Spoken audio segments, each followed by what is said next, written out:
Hoy les vamos a hablar acerca del conflicto entre la evolución semántica y la nostalgia lingüística. Buenos días marineros, buenos días marineras, bienvenidos una vez más a mi puerto.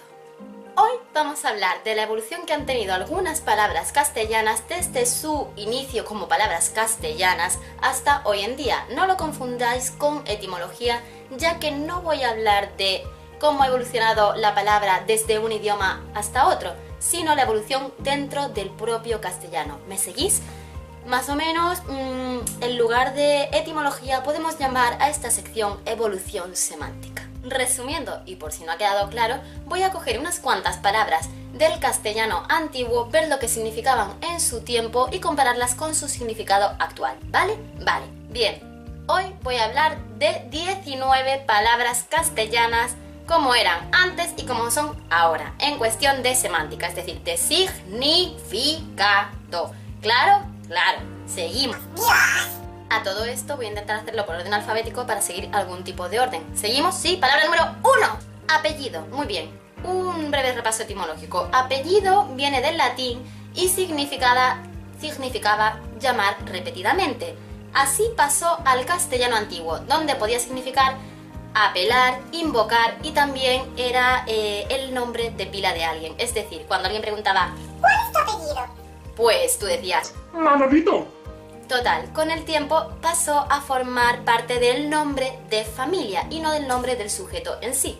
2. Una palabra que me encanta. Cuñado. Cuñado también viene del latín, aquí origen etimológico, cugnatus, que significaba pariente, simplemente, pariente. Así pasó al castellano. En castellano antiguo se decía cuñado a tu madre, a tu padre, a tu hermano, a tu primo, y poco a poco se fue especializando la palabra, se fue reduciendo la palabra para designar solo al marido de la hermana, el cuñado. Pero originalmente tu madre era tu cuñada. 3. Duende. La palabra duende no es nada más ni nada menos que una contracción de dueño de la casa. Duende. Se llamaba duende al propietario de la casa, aquel que la poseía, aquel que tenía poder sobre ella. ¿Qué pasó? Que poco a poco se fue derivando la palabra hasta designar a ese ser, ese ente que tenía control sobre la casa. Y de ahí pasó a designar a un montón de animalillos mágicos. 4. Fuego. La palabra fuego, y aquí un poco de etimología de nuevo, viene del latín focus, que era aquel sitio de la casa donde se prendía la llama, donde la gente se reunía para hablar, donde cocinaban, donde se contaban sus cosas, era el foco del hogar. ¿Qué pasó? Al pasar la palabra al castellano, empezó a significar algo así como el hogar. Vamos al fuego, vamos al hogar, ya que fuego en sí se decía lumbre. Poco a poco pasó a designar simplemente la llama, el fuego, lo que es ahora. 5. Guapo.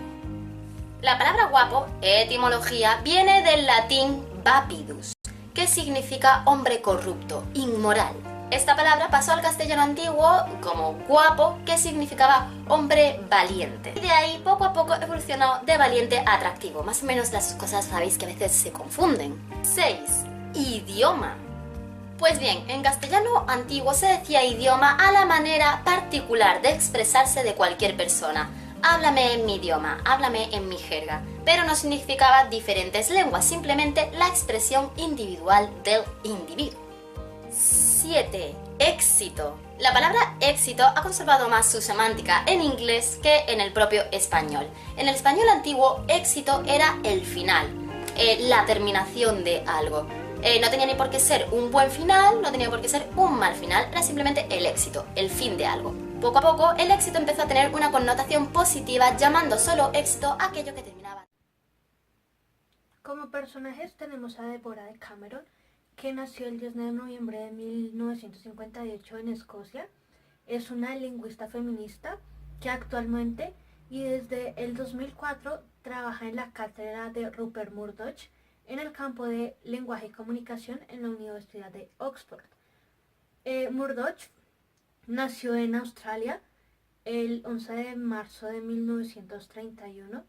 Es un empresario, inversor australiano nacionalizado en Estados Unidos, director ejecutivo de compañías como Fox News y también manejó cadenas de televisión como Fox, Ski y The Walt Disney Company, que fue vendida en 2017.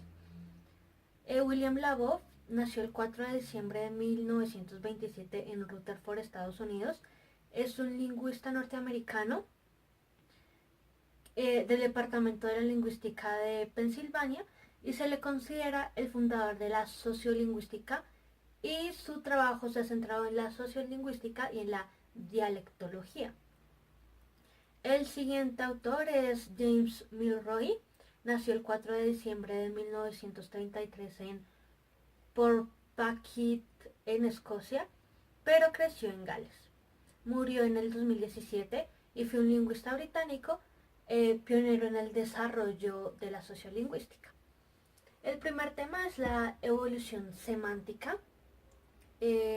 A lo largo del tiempo las palabras adoptan nuevos significados que en algunos casos compiten con significados anteriores y en otros casos las desplazan y las convierten en arcaicos. Por ejemplo, la palabra manufactura. Antes hacía referencia a elaborar las cosas con las manos y ahora manufactura se entiende como los procesos que las industrias realizan con máquinas. Las causas del cambio semántico pueden ser externas o internas. Las externas son las que se relacionan a factores sociolingüísticos unidos de la historia de los hablantes de la lengua y sus contactos con otras personas de otras culturas diferentes y factores demográficos y con diferentes influencias culturales. Las internas se relacionan a la estructura propia de la lengua y con el hacer más fácil la comprensión y producción del lenguaje. La relación de James Milroy con el tema es su pensamiento de variabilidad natural, quiere decir la forma en la que el lenguaje cambia por el uso de sus hablantes, por su aprendizaje o por el tipo de sociedad en la que ésta interactúa. Hemos visto cómo la estructura y el uso del lenguaje ha cambiado a través del tiempo, afectado por varios factores como lo son la sociedad, la cultura, los medios de comunicación. A través del tiempo se pueden presentar muchos cambios que son inevitables, ya que siempre se van a presentar acontecimientos que cambien o modifiquen palabras, como pasó en la Segunda Guerra Mundial con la palabra nazi. La moda también influye demasiado, ya que por ejemplo en el inglés la palabra dog significa perro, pero antes se utilizaba la palabra own, que ahora solamente se utiliza para referirse a los abuesos.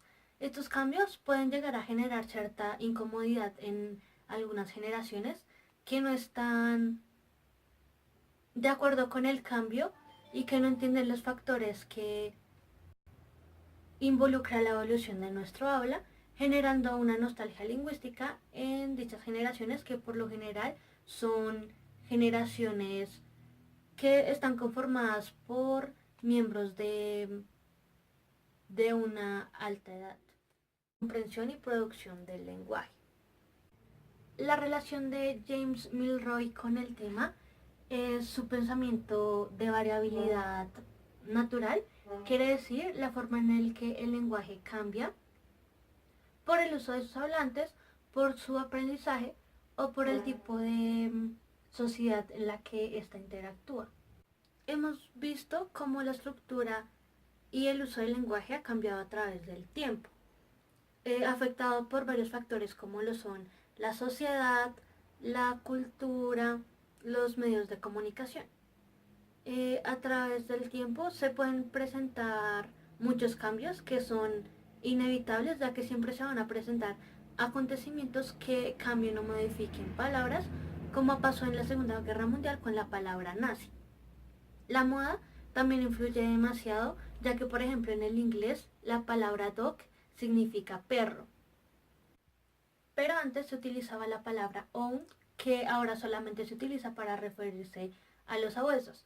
Estos cambios pueden llegar a generar cierta incomodidad en algunas generaciones que no están de acuerdo con el cambio y que no entienden los factores que involucra la evolución de nuestro habla, generando una nostalgia lingüística en dichas generaciones que por lo general son generaciones que están conformadas por miembros de una alta edad.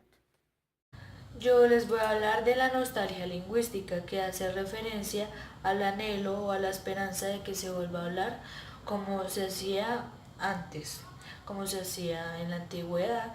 Y estas personas creen que el lenguaje que se está usando en la actualidad contamina a las personas, al mundo, porque del lenguaje pues nos expresamos nosotros. Entonces dicen que, o sea, como hablamos ahora en la actualidad, contamina mucho.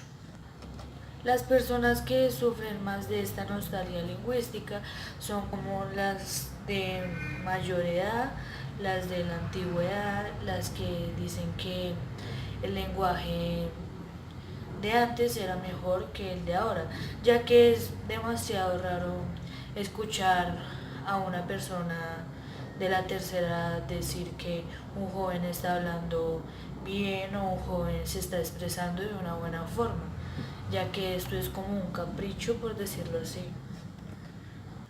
En conclusión, hemos visto que los últimos años, a través del mundo, a través del tiempo, la lengua va cambiando y es algo inevitable por culpa de la sociedad, de la cultura. Es inevitable que que las lenguas no se cambien. Como por ejemplo la palabra nazi. La palabra nazi viene de la Segunda Guerra Mundial y, y esto se modifica a través del tiempo. La moda también es un factor muy importante porque las lenguas se evolucionan. Por ejemplo, la palabra dog ahora se usa como perro, pero antes, mucho tiempo atrás, se decía own, que ahora solo se utiliza para sabuesos. La relación de Deborah Cameron es que ella se eh, interesa mucho en la sociolingüística y en la antropología lingüística, que ella escribió un libro que se llama Higiene Verbal en español y se trata de cómo uno hablar bien y expresarse bien y se trata sobre la lengua, de cómo está ahora y cómo estaba antes. La relación de William Law, esto va a hacer referencia a cambios de abajo. Él escribió un libro que se llama así, también tiene varias citas que dice que o sea, está mostrando el cambio de la lengua en la antigüedad y a medida que pasa el tiempo. La relación de James Meelow con el tema es que los cambios van naturalmente. Él dice que los cambios son naturales gracias a la sociedad, a la cultura y como a medida que va pasando el transcurso del tiempo.